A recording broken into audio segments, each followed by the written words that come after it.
Hi అండి, నేను మీ చిట్టి వ్లాగ్స్. మరి ఈరోజు ఈ వీడియోలో నేతి బొబ్బట్లు ఎలా చేయాలో చూపించబోతున్నాను.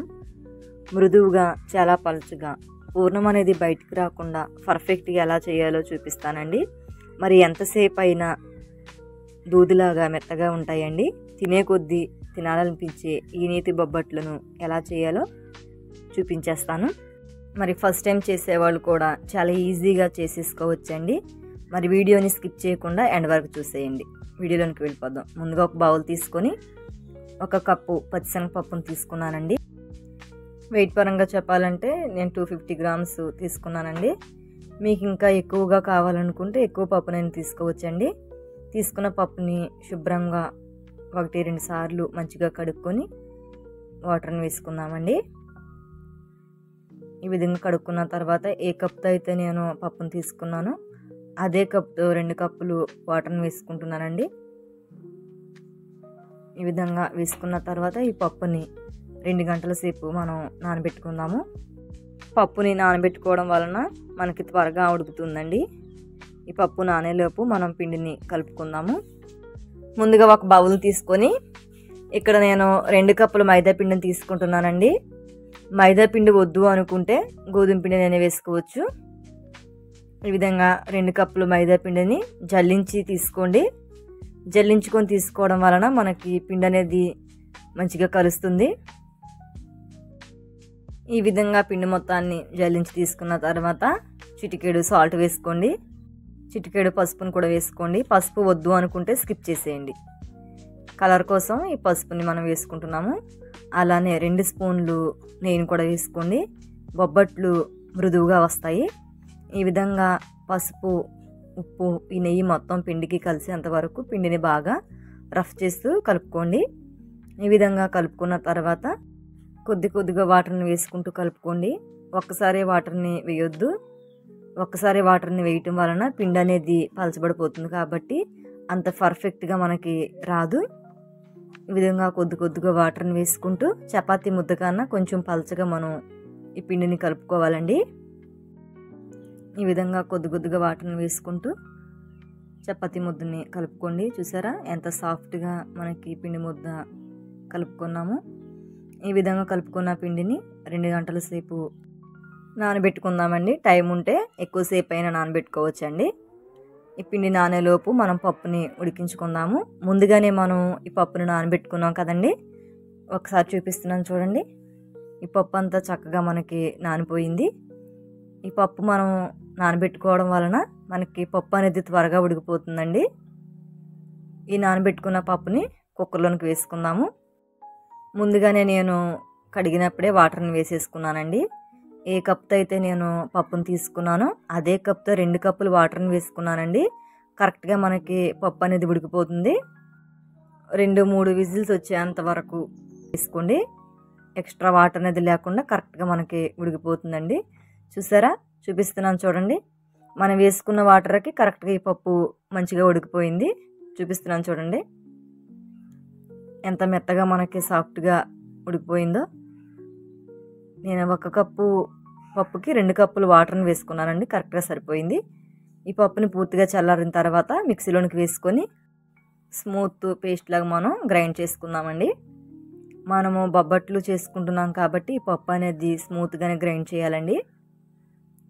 చూపిస్తున్నాను చూడండి. ఈ విధంగా స్మూత్గా ఫైన్ పేస్ట్ లాగా మనం గ్రైండ్ చేసేసుకోవాలి. ఈ విధంగా చేసుకున్న తర్వాత ఇప్పుడు మనం బొబ్బట్లు చేసుకోవడానికి పూర్ణాన్ని సిద్ధం చేసుకున్నాము. స్టవ్ ఆన్ చేసి కళాయి పెట్టుకొని నేను ఏ కప్పుతో అయితే పప్పు తీసుకున్నానో అదే కప్పుతో 1 కప్పు బెల్లాన్ని, తురిమిన బెల్లాన్ని తీసుకున్నానండి. మీకు ఇంకా కొంచెం స్వీట్ ఎక్కువ కావాలనుకుంటే ఇంకొక 1/2 కప్పు బెల్లాన్ని యాడ్ చేసుకోండి. ఈ బెల్లాన్ని వేసుకున్న తర్వాత 2 స్పూన్లు వాటర్ని వేసుకోండి. ఈ బెల్లం అంతా కరిగేంత వరకు కరిగించుకుందాము. వాటర్ అనేది ఎక్కువ వేయకండి. బెల్లం కరిగించుకుంటే సరిపోతుంది. ఎటువంటి పాకం అనేది అవసరం లేదు. ఈ విధంగా బెల్లం అంతా కరిగిన తర్వాత మనం ముందుగా పప్పుని స్మూత్ పేస్ట్లా చేసుకున్నాం కదండి. ఆ పేస్ట్ని బెల్లంలోనికి వేసేసుకుందాం. ఈ పప్పు మిశ్రమాలను కూడా వేసిన తర్వాత ఈ పప్పుని బాగా బెల్లం సిరప్లోనికి కలిసేంత వరకు బాగా కలుపుకోండి. స్టవ్ని మీడియంలో పెట్టుకోండి. ఈ పూర్ణాన్ని ఈ ప్యాన్ నుంచి సపరేట్ అయ్యేంత వరకు మనం గరిటతో తిప్పుతూ కలుపుకోండి. పూర్ణం అనేది ప్యాన్ నుంచి మనకి సపరేట్ అయ్యి కొంచెం గట్టిగా అవుతుందండి. ఈ విధంగా పూర్ణం గట్టిగా అయిన తర్వాత స్టవ్ ఆఫ్ చేసి ఈ పూర్ణాన్ని పూర్తిగా చల్లారే వరకు మనం చల్లారబెట్టుకోవాలండి. ఈ పూర్ణం చల్లారిన తర్వాత చూపిస్తున్నాను చూడండి. ముందు కన్నా ఇప్పుడు ఈ పూర్ణం కొంచెం గట్టిపడింది చూడండి. ఈ విధంగా మనం ఈ పూర్ణాన్ని పూర్తిగా చల్లారబెట్టుకోవాలి. ఇప్పుడు ఈ పూర్ణాన్ని బౌల్స్ లాగా మనం చుట్టుకొని ఒక ప్లేట్లోకి పెట్టుకుందామండి.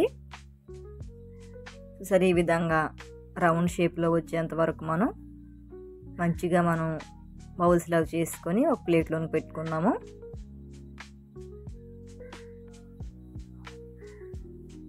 ఈ విధంగా చేసుకున్న తర్వాత మనం ముందుగా కలిపి పెట్టుకున్న పిండిని కూడా ఒకసారి చెక్ చేసుకుందాము.